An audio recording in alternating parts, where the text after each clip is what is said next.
Hi friends, എവർക്കും MA മോട്ടിവേഷൻ്റെ പുതിയൊരു അധ്യായത്തിലേക്ക് സ്വാഗതം. ഞാൻ മുഹ്സിൻ ഇരിക്കോൾ. നാഷണൽ ടെസ്റ്റിംഗ് ഏജൻസിയുടെ അധ്യാപക യോഗ്യത എക്സാമായ UGC-NET എക്സാമിന്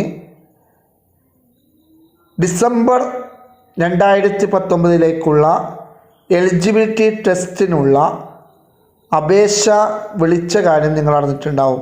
ഈ ഒരു എക്സാമിന് നാം അപേക്ഷിക്കുമ്പോൾ വളരെ ഇമ്പോർട്ടൻ്റായി അറിയേണ്ട ചില കാര്യങ്ങളാണ് ആദ്യമായി നിങ്ങൾക്ക് പറഞ്ഞു തരുന്നത്. ഈ വീഡിയോ ആദ്യമായിട്ടാണ് നിങ്ങൾ കാണുന്നതെങ്കിൽ ഈ ചാനൽ സബ്സ്ക്രൈബ് ചെയ്യണമെന്നും താഴെയുള്ള ബെല്ലൈക്കൺ അമർത്തണമെന്നും നിങ്ങളുടെ വിലപിടിപ്പുള്ള അഭിപ്രായ നിർദ്ദേശങ്ങൾ കമൻറ്റ് ബോക്സിൽ രേഖപ്പെടുത്തണമെന്നും വിനീതമായി അഭ്യർത്ഥിക്കുന്നു. ഇമ്പോർട്ടൻ്റ് ഇൻഫർമേഷൻ ആൻഡ് ഡേയ്സ് എന്നാണ് ഈ ഒരു ഭാഗത്ത് കൃത്യമായി പറയുന്നത്. നാം ഓൺലൈൻ സബ്മിഷൻ ചെയ്യേണ്ട തീയതി സെപ്റ്റംബർ 9 മുതൽ അവസാനിക്കുന്ന തീയതി ഒക്ടോബർ 9 വരെയാണ്. ഒക്ടോബർ 9 11:50 PM ഓൺലൈൻ സബ്മിഷൻ അപേക്ഷിക്കാനുള്ള അവസാന സമയം എന്ന് പറയുന്നത്. നാം അത്രയും നീട്ടിവെക്കാതെ എത്രയും പെട്ടെന്ന് അപേക്ഷിക്കേണ്ടതുണ്ട്. നിങ്ങൾക്കൊരു സന്തോഷ വാർത്ത കൂടി ഇവിടെ അറിയിക്കുകയാണ്. നിങ്ങൾക്ക് നെറ്റ് എക്സാമിന് മൊബൈലിൽ എങ്ങനെ അപ്ലൈ ചെയ്യാമെന്നതാണ് ഈ ഒരു വീഡിയോ കൊണ്ട് നമ്മൾ ഉദ്ദേശിക്കുന്നത്. ട്രാൻസാക്ഷൻ അടയ്ക്കേണ്ട അവസാന തീയതി ഒക്ടോബർ 10 അതും 11:50 PM 11:59 PM എന്ന ആ രീതിയല്ല, 10 മിനിറ്റ് മുമ്പ് ക്ലോസ് ചെയ്യും. ഇനി ജനറൽ കാറ്റഗറിയിലുള്ളവർക്ക് 1000 രൂപയാണ് ഫീ. OBC NCL EWS കാറ്റഗറിക്ക് 500 രൂപയും SC ST PWD ട്രാൻസ്ജെൻഡർ കാറ്റഗറിക്ക് 250 രൂപയാണുള്ളത്. അതോടൊപ്പം തന്നെ ഇതിൻ്റെ പ്രോസസ്സിംഗ് ചാർജും GSTയും ഇതിനോടൊപ്പം കൂടും എന്നാണ് ഇവിടെ പ്രത്യേകം മനസ്സിലാക്കേണ്ടത്. ഇനി നാം അപ്ലൈ ചെയ്തപ്പോൾ എന്തെങ്കിലും കളക്ഷൻസ് ഉണ്ടെങ്കിൽ വെബ്സൈറ്റിൽ മാത്രമായി കളക്ഷൻ ചെയ്യാൻ പറ്റും. അത് 18 ഒക്ടോബർ മുതൽ 25 ഒക്ടോബർ വരെയാണ്. അഡ്മിറ്റ് കാർഡ് നമുക്ക് ലഭിക്കുക നവംബർ 9 മുതലാണ്. എക്സാം നടക്കുന്ന തീയതികൾ എന്ന് പറഞ്ഞാൽ ഡിസംബർ 2 മുതൽ അതുപോലെ തന്നെ ഡിസംബർ 6 വരെയുള്ള സമയത്തിലേക്കും. ഡിസംബർ 2 തിങ്കളാഴ്ച, 6 വെള്ളിയാഴ്ച. എക്സാമിൻ്റെ ഡ്യൂറേഷൻ 3 hours ആയിരിക്കും. 180 minutes ആണ്. ഇതിനിടയിൽ ഒരു ബ്രേക്കും ഉണ്ടാവില്ല. 2 പേപ്പറുകളാണ് ഉണ്ടാവുക. പേപ്പർ 1 ജനറൽ പേപ്പറും പേപ്പർ 2 ആണ് നമ്മുടെ ലാംഗ്വേജ് പേപ്പർ ഉണ്ടാവുക. ഇതിൻ്റെ എക്സാമിനേഷൻ്റെ ഷിഫ്റ്റുകൾ, ഒന്നാമത്തെ ഷിഫ്റ്റ് രാവിലെ 9:30 മണി മുതൽ 12:30 മണി വരെയാണ്. സെക്കൻഡ് ഷിഫ്റ്റ് 2:30 മുതൽ 5:30 PM വരെയാണ്. ഇതിൻ്റെ കാൻഡിഡേറ്റ്സിന് സെൻറ്ററും കാര്യങ്ങളെല്ലാം അഡ്മിറ്റ് കാർഡിൽ രേഖപ്പെടുത്തപ്പെടും. ആൻസർ കീ നമ്മുടെ വെബ്സൈറ്റിൽ ഉടനെ തന്നെ പ്രസിദ്ധീകരിക്കും. വെബ്സൈറ്റ് അഡ്രസ്സ് വളരെ ഇമ്പോർട്ടൻ്റ് ആണ്. www.nta.ac.in, www.ntanet.nic.in. ഇങ്ങനെ നമ്മൾ എക്സാം 2-നും 6-നും ഇടയ്ക്ക് നടക്കും. റിസൾട്ട് ഡിസംബർ 31 പ്രഖ്യാപിക്കും. വളരെ സിസ്റ്റമാറ്റിക് ആയിക്കൊണ്ടാണ് നാഷണൽ ടെസ്റ്റിംഗ് ഏജൻസി ഓൺലൈനായിട്ടാണ്, കഴിഞ്ഞ ഒരു വർഷമായി നമുക്കറിയാം ഓൺലൈനായിട്ടാണ് എക്സാം നടക്കുന്നത്. ഓൺലൈൻ സെൻറ്ററുകളിലായിട്ടാണ് എക്സാം നടക്കുക. നാം നേരത്തെ പറഞ്ഞ അഡ്രസ്സ് UGC-NET.NTA.NIC എന്ന അഡ്രസ്സ് ഞാൻ അടിച്ചപ്പോൾ വന്നു. ഇവിടെ ഇൻഫർമേഷൻ ബുള്ളറ്റിൻ എന്നുണ്ട്, വളരെ ഇമ്പോർട്ടൻ്റ് ആയതുണ്ട്. ഇത് ന്യൂ എന്ന് പറഞ്ഞ് നമ്മൾ ഡൗൺലോഡ് ചെയ്ത് വെക്കണം. ഇതിലാണ് ഞാൻ നേരത്തെ പറഞ്ഞ എല്ലാ കാര്യങ്ങളും കൃത്യമായി നൽകിയിരിക്കുന്നത്. ഇവിടെ ഫിൽ ഓൺലൈൻ ആപ്ലിക്കേഷൻ ഫോമാണ് നമ്മൾ ആദ്യമായി എടുക്കേണ്ടത്. ഇതായി രജിസ്റ്റർ ചെയ്യുന്ന ആളുകൾ ന്യൂ രജിസ്ട്രേഷൻ എടുക്കുക. അത് നേരത്തെ പറഞ്ഞ കാര്യങ്ങൾ കറക്റ്റായിട്ട് കൊടുത്തിട്ടുണ്ട്. ഫീ എമൗണ്ട് കാര്യങ്ങളെല്ലാം വായിച്ച് നോക്കുക. എന്നിട്ട് അവസാനം I have download information bulletin എന്നത് അവിടെ ടിക്ക് ഇട്ട് കൊടുക്കുക. അതിനുശേഷം ക്ലിക്ക് ഹിയർ ടു പ്രൊസീഡ് അടിച്ചു കൊടുക്കുക. അപ്പോൾ ഇങ്ങനെ ഒരു ഇൻ്റർഫേസാണ് വരിക. നമ്മുടെ candidate name, mother's name, identity type, identification number, അതുപോലെ തന്നെ father's name, date of birth, gender, address, അതുപോലെ തന്നെ കോണ്ടാക്ട് ഡീറ്റെയിൽസുകൾ, choose password, confirm password, security question, security answer, ഇത്രയും കാര്യങ്ങളാണ് വരിക. കാൻഡിഡേറ്റ് നെയിം അടിക്കുമ്പോൾ പ്രത്യേകം ശ്രദ്ധിക്കേണ്ട ഒരു കാര്യമാണ്, നമ്മുടെ നെയിം എക്സാക്ട്ലി രജിസ്റ്റേർഡ് നെയിമായിരിക്കണം. 12th ക്ലാസ്സിലെ നമ്മുടെ സർട്ടിഫിക്കറ്റിൻ്റെ അതേ നെയിം തന്നെ അടിക്കേണ്ടതുണ്ട്. മദേഴ്സ് നെയിം അടിക്കുമ്പോഴും 12th സർട്ടിഫിക്കറ്റിൽ മാത്രമല്ല, നമ്മൾ FR, ഡോക്ടർ, മിസ്സിസ്, ശ്രീമതി അതൊന്നും നമ്മൾ ഒരിക്കലും ഇതിൽ ഉപയോഗിക്കാൻ പാടില്ല. ഐഡൻറ്റിറ്റി ടൈപ്പിൽ നമുക്ക് pan card, Aadhaar card, passport, അതുപോലെ തന്നെ ക്വാളിഫയിങ് എക്സാമിനേഷൻ, അഡ്മിറ്റ് കാർഡ് വെക്കാം, ഫോട്ടോഗ്രാഫ് വെച്ചിട്ട് വോട്ടർ ID വെക്കാം, റേഷൻ കാർഡ് വെക്കാം, ബാങ്ക് പാസ്ബുക്ക് വിത്ത് ഫോട്ടോ വെക്കാം, ഡ്രൈവിംഗ് ലൈസൻസ് വെക്കാം, അതർ വാലിഡ് ഗവൺമെൻറ് ഐഡൻറ്റിറ്റി വിത്ത് ഫോട്ടോഗ്രാഫ്. ഇത്രയും സാധനങ്ങൾ ഏതെങ്കിലും ഒന്ന് നമുക്ക് ഐഡൻറ്റിറ്റി ടൈപ്പായിട്ട് കൊടുക്കാം. ഞാനിവിടെ ആധാറാണ് കൊടുത്തിരിക്കുന്നത്. എന്നിട്ട് ഇവിടെ ആധാർ നമ്പർ അടിച്ചു കൊടുക്കാനാണ് പറയുന്നത്. ഈ ഒരു ഭാഗത്ത് fathers name, date of birth, gender എന്നിവയാണ് അടിച്ചു കൊടുക്കേണ്ടത്. അത് നേരത്തെ പറഞ്ഞ പോലെ 12ാം ക്ലാസ് സർട്ടിഫിക്കറ്റിനനുസരിച്ചാണ് കൊടുക്കുന്നത്. മിസ്റ്റർ, ശ്രീ, FR, DR ഒന്നും നമ്മളിവിടെ പ്രത്യേകം കൊടുക്കാൻ പാടില്ല എന്നിവിടെ പറയുന്നുണ്ട്. അതിനുശേഷം നമ്മൾ അഡ്രസ്സും നമ്മുടെ വില്ലേജിൻ്റെ പേര്, ഡിസ്ട്രിക്റ്റ്, ഇമെയിൽ അഡ്രസ്സ്, നമുക്ക് ലാൻഡ് ഫോൺ നമ്പർ ഉണ്ട് അത് കൊടുക്കാം. ഇത്രയും സംഗതികളാണ് പിന്നീട് കൊടുക്കേണ്ടത്. അത് ചെയ്തതിന് ശേഷം അഡ്രസ്സ് കൊടുത്തതിന് ശേഷം പാസ്വേഡ് കൊടുക്കാനാണ് പറയുന്നത്. പാസ്വേഡ് കൊടുക്കുമ്പോൾ വളരെ ഇമ്പോർട്ടൻ്റായി നമ്മൾ ശ്രദ്ധിക്കേണ്ട 2-3 കാര്യങ്ങളുണ്ട്. അതാണ് ഇനി പറയാനുള്ളത്. ഒന്ന്, 8 മുതൽ 13 ക്യാരക്ടർ വേണം. അതിൽ അപ്പർ കേസുള്ള ആൽഫബറ്റ് നിർബന്ധമാണ്. അല്ലെ ലോവർ കേസ് വേണം. അതുപോലെ ന്യൂമറിക്കൽ വാല്യൂ 1 മുതൽ 9 വരെയുള്ള ഏതെങ്കിലും ഒന്ന് വേണം. അതുപോലെ തന്നെ സ്പെഷ്യൽ ക്യാരക്ടർ അറ്റ്, അല്ലെങ്കിൽ ഹാഷ്, അല്ലെങ്കിൽ പെർസെൻറ്റേജ്, ആൻഡ്, ഇങ്ങനെ എന്തെങ്കിലും ഒന്നും കൂടി വേണം. അപ്പോൾ നമ്മളത് ആദ്യം കൊടുക്കുക. അതിനുശേഷം കൺഫേം പാസ്വേഡ് കൂടി കൊടുക്കുക. നമ്മൾ സെക്യൂരിറ്റി ക്വസ്റ്റ്യൻ കൊടുക്കണം പാസ്വേഡ് കൊടുത്ത ശേഷം.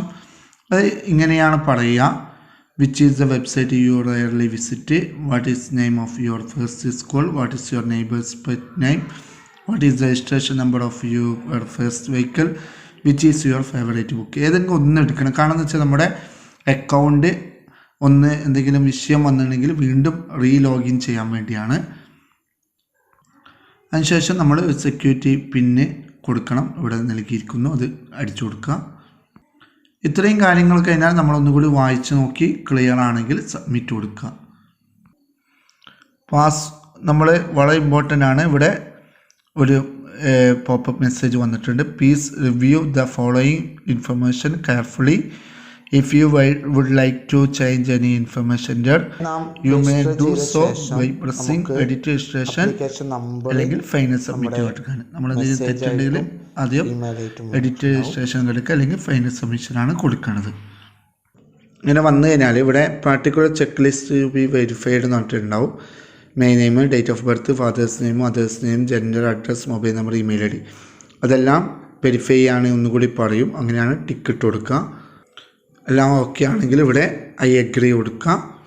എന്നിട്ട് ഫൈനൽ സബ്മിറ്റ് കൊടുക്കുക. അപ്പോൾ ഇവിടെ do you wish to submit registration form finally, അപ്പോൾ എസ് കൊടുക്കുക.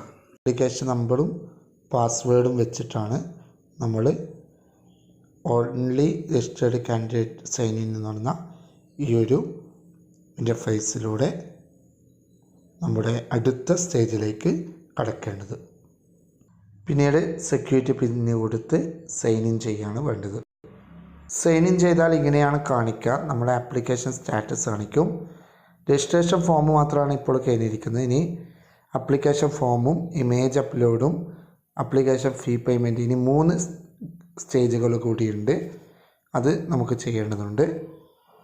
ഇനി നമ്മൾ അടുത്തതായിട്ട് നമ്മൾ ചെയ്യേണ്ടത് നമ്മുടെ രണ്ടാമത്തെ സ്റ്റേജായ ആപ്ലിക്കേഷൻ ഫോമാണ്. കംപ്ലീറ്റ് ആപ്ലിക്കേഷൻ ഫോം എന്ന് ഇതിലാണ് നമ്മൾ ക്ലിക്ക് ചെയ്യണത്. ഇതിൽ ഓൾറെഡി നമ്മുടെ നെയിമും നമ്മുടെ എല്ലാ ഡീറ്റെയിൽസും വന്നിട്ടുണ്ട്. ഇനി നാഷണാലിറ്റി നമ്മൾ അടിച്ചു കൊടുക്കണം. നമ്മുടെ നാഷണാലിറ്റി ഇന്ത്യ ആയതുകൊണ്ട് ഇന്ത്യ അടിച്ചു. ഇനി നമ്മുടെ കാറ്റഗറി ഇതിൽ പ്രത്യേകം കാണിക്കുന്നുണ്ട്. General, SC ST ST OBC, general EWS. OBC ഏതാണോ കാറ്റഗറി അത് അടിച്ചു കൊടുക്കുക. പിന്നെയുള്ള ചോദ്യം PWD കാൻഡിഡേറ്റ് ആണോ, നിങ്ങളുടെ 40% മേലെയാണോ നിങ്ങളുടെ ഡിസബിലിറ്റി എന്ന് ചോദിക്കുന്നുണ്ട്. അപ്പോൾ നോ ആയതുകൊണ്ട് നോ കൊടുക്കുന്നു. ഡയബറ്റിക് ആണോ ചോദിക്കുന്നു. ഡയബറ്റിക് അല്ലാത്തതുകൊണ്ട് നോ കൊടുക്കുന്നു. നിങ്ങൾ ഏതാണോ നിങ്ങൾക്ക് നോക്കാവുന്നതാണ്. Do you belong minority community, അതെ ഞാൻ മുസ്ലിംസ് ആയതുകൊണ്ട് അത് കൊടുക്കുന്നു. നിങ്ങളുടെ ഏതാണോ കമ്മ്യൂണിറ്റി, മൈനോറിറ്റി കമ്മ്യൂണിറ്റി ആണ് അത് കൊടുക്കണം, അല്ലെങ്കിൽ നോ കൊടുത്താൽ മതി. അപ്പോൾ അങ്ങനെ കൊടുക്കുമ്പോൾ സ്വാഭാവികമായിട്ട് ഇവിടെ ചോദിക്കുന്നുണ്ട് മുസ്ലിം, സിഖ്, ക്രിസ്ത്യൻ, ബുദ്ധിസ്റ്റ്, പാർസിസ്, ജൈനിസ്. അപ്പോൾ ഏതാണോ നിങ്ങളുടെ മൈനോറിറ്റി കൊടുക്കുക. ഇനിയാണ് നമ്മുടെ എക്സാമിൻ്റെ ഡീറ്റെയിൽസ് കൊടുക്കേണ്ടത്. അപ്ലൈ ഫോറിൽ നമ്മൾ അപ്ലൈ ഫോർ 2 രീതിയിലുണ്ടാവും. അസിസ്റ്റൻറ്റ് പ്രൊഫസർ മാത്രമാണ് അങ്ങനെ കൊടുക്കാം. അല്ല ഉയർന്ന പഠനം ഉദ്ദേശിക്കുന്നത് JRF അസിസ്റ്റൻറ്റ് പ്രൊഫസർ എന്നത് കൊടുക്കാവുന്നതാണ്. അതിനുശേഷം നമുക്ക് സബ്ജക്റ്റ് കൊടുക്കേണ്ടതുണ്ട്. അടുത്തത് നമ്മുടെ എക്സാം എഴുതാനുള്ള സിറ്റി ഏതാണെന്നുള്ള ചോയ്സ് ചെയ്യാനാണ്. അപ്പോൾ നമ്മൾ first, second, third, fourth choice ചെയ്ത് കൊടുക്കുക. അതിനുശേഷം ചോദിക്കുന്നത് നമ്മുടെ ക്വാളിഫിക്കേഷനാണ്. PG ഫസ്റ്റ് ഇയറിൽ പഠിക്കുന്നവർക്കും PG കംപ്ലീറ്റ് ആയവർക്കും നെറ്റ് എക്സാം എഴുതാവുന്നതാണ്. അത് പ്രത്യേകം ഓർത്ത് വെക്കുക. ഇപ്പോൾ പോസ്റ്റ് ഗ്രാജുവേറ്റ് എന്നത് പാസ് സ്റ്റാറ്റസിൽ അപ്പിയറിങ് എന്നാണെങ്കിൽ ഫസ്റ്റ് ഇയർ, സെക്കൻഡ് ഇയർ ഇപ്പോൾ പഠിച്ചുകൊണ്ടിരിക്കുന്നതാണെങ്കിലും എഴുതാവുന്നതാണ്. ഞങ്ങളുടെ പോസ്റ്റ് ഗ്രാജുവേറ്റ് കഴിഞ്ഞതുകൊണ്ട് ഞാനതിൻ്റെ ഡീറ്റെയിൽസ് കൊടുക്കുകയാണ്. നമ്മുടെ കോഴ്സിൻ്റെ ഡീറ്റെയിൽസ് കൊടുക്കേണ്ടതുണ്ട്. ഇവിടെ ചോദ്യമുള്ളത് ക്വാളിഫയിങ് എക്സാമിനേഷൻ ഫ്രം ഇന്ത്യ ആണോ ഔട്ട്സൈഡ് ആണോ എന്നാണ്. ഇന്ത്യ ആണെന്നാണ് അത് കൊടുക്കുക. നമ്മൾ ഏത് സ്റ്റേറ്റിൽ നിന്നാണോ PG കംപ്ലീറ്റ് ആയത് അവിടെ കൊടുക്കുക. എക്സാമിനേഷൻ സ്റ്റേറ്റ് കൊടുക്കണം. നമ്മുടെ യൂണിവേഴ്സിറ്റി, ഏത് യൂണിവേഴ്സിറ്റിയുടെ ബോർഡ്, യൂണിവേഴ്സിറ്റി അവിടെ ഡീറ്റെയിൽസ് കൊടുക്കുക. ഇവിടെ ഇയർ ഓഫ് പാസിങ് കൊടുക്കുക. ചോദിക്കുന്ന റിസൾട്ട് മോഡാണ്. പെർസെൻറ്റേജ് ആണോ CGPA ആണോ അത് കൊടുക്കുക. അതിനുശേഷം ചോദിക്കുന്നത് research, MPhil, PhD, ex service അങ്ങനെ എന്തെങ്കിലും ഉണ്ടോ എന്നാണ്. നമ്മളിവിടെ കൊടുക്കുക. സ്പെഷ്യലൈസേഷൻ എന്തെങ്കിലും നമുക്ക് ഡോക്ടറേറ്റിൽ ഏതെങ്കിലും കിട്ടിയിട്ടുണ്ടെങ്കിൽ അതെല്ലാം കൊടുക്കാവുന്നതാണ്. ഇവിടെ ചോദിച്ചിരിക്കുന്നത് MPhil പാസ്സാണ് അത് കൊടുക്കുക. ഇനിയിപ്പോൾ PhD പാസ്സോ അപ്പയറിംഗ് ആണെങ്കിൽ അത് കൊടുക്കാം. ഇപ്പോൾ കണ്ടിന്യൂ ചെയ്യുന്നതാണ് അത് കൊടുക്കാം. എക്സ് സർവീസ് മാൻ ആണെങ്കിൽ അത് കൊടുക്കാം. ഇല്ലെങ്കിൽ നോ എന്ന് കൊടുത്താൽ മതി. അതിനുശേഷം നമ്മൾ സെക്യൂരിറ്റി പിൻ അടിച്ചു കൊടുക്കുക, സബ്മിറ്റ് ചെയ്യുക. അങ്ങനെ കൊടുക്കുമ്പോൾ ഓട്ടോമാറ്റിക് ഒന്നുകൂടിയും ഫൈനൽ സബ്മിറ്റ് ആണോ, എഡിറ്റ് ആപ്ലിക്കേഷൻ ഫോം ഡാറ്റ ആണോ എന്നുള്ളൊരു പോപ്പപ്പ് മെസ്സേജ് വരും. അതിന് നേരത്തെ കൊടുത്ത പോലെ ചെക്ക് ലിസ്റ്റ് ഓരോന്നും ടിക്കറ്റ് കൊടുത്ത് ഡിക്ലറേഷൻ ഐ അഗ്രി എന്ന് കൊടുത്ത് ഫൈനൽ സബ്മിറ്റ് ചെയ്യുകയാണ് വേണ്ടത്. ഇതോടെ 2 കാര്യങ്ങൾ കഴിഞ്ഞു, 2 സ്റ്റേജ് കഴിഞ്ഞു. ഇനി 3ാമത്തെ സ്റ്റേജിലേക്കാണ് നമ്മൾ കിടക്കുന്നത്. ഇവിടെ കാണുന്ന അപ്ലോഡ് ഇമേജ് എന്ന് പറയുന്നിടത്ത് നമ്മൾ ക്ലിക്ക് ചെയ്യാണ് വേണ്ടത്. 2 കാര്യങ്ങളാണ് നമ്മൾ കൊടുക്കേണ്ടത്. ഒന്ന് ഫോട്ടോ, മറ്റൊന്ന് സിഗ്നൽ. ശ്രദ്ധിച്ച് മനസ്സിലാക്കേണ്ട കാര്യമാണ് 10 KB അതുപോലെ 200 KB ആണ് സൈസ് ഉണ്ടാകാൻ പാടുള്ളൂ. 10 GB താഴെ ഉണ്ടാകാൻ പാടില്ല, 200 GB മേലെയും പറ്റില്ല. ഫോട്ടോ ആണ്. സിഗ്നേച്ചർ ആണെങ്കിൽ 4 GB മുതൽ 30 GB വരെയാണ് പറ്റുക. ഓക്കെ, അപ്പോൾ നിങ്ങൾ ഫോട്ടോ ആദ്യം തന്നെ ചൂസ് ഫയലിൽ നിന്ന് എടുക്കുക, സിഗ്നേച്ചറും ചൂസ് ഫയലിൽ നിന്ന് എടുക്കുക. സിഗ്നേച്ചർ അതുപോലെ ഫോട്ടോ അതെങ്ങനെ റീസൈസ് ചെയ്യാമെന്ന് നമ്മളൊരു വീഡിയോ ചെയ്തിട്ടുണ്ട്. അത് നിങ്ങൾ കണ്ടാൽ നിങ്ങൾക്ക് ആ ഒരു റീസൈസ് സിമ്പിളായി ചെയ്തിട്ട് നിങ്ങൾക്കിത് അപ്ലോഡ് ചെയ്യാൻ പറ്റുന്നതാണ്. നമ്മളിവിടെ സെക്യൂരിറ്റി പിന്ന് വീണ്ടും അടിച്ചു കൊടുത്ത് I have verified upload image carefully എന്ന് കൊടുത്ത് അപ്ലോഡ് ചെയ്യാണ് വേണ്ടത്. ഇനി അവസാനത്തെ സ്റ്റെപ്പും കൂടിയാണുള്ളത്, അപ്ലിക്കേഷൻ ഫീ പേയ്മെൻറ്റ്. ഇതും കൂടി കഴിഞ്ഞാൽ നമ്മുടെ മൊത്തം വർക്കുകൾ കഴിഞ്ഞു, നമ്മുടെ ആപ്ലിക്കേഷന് സെലക്റ്റഡ് ആയി മാറും.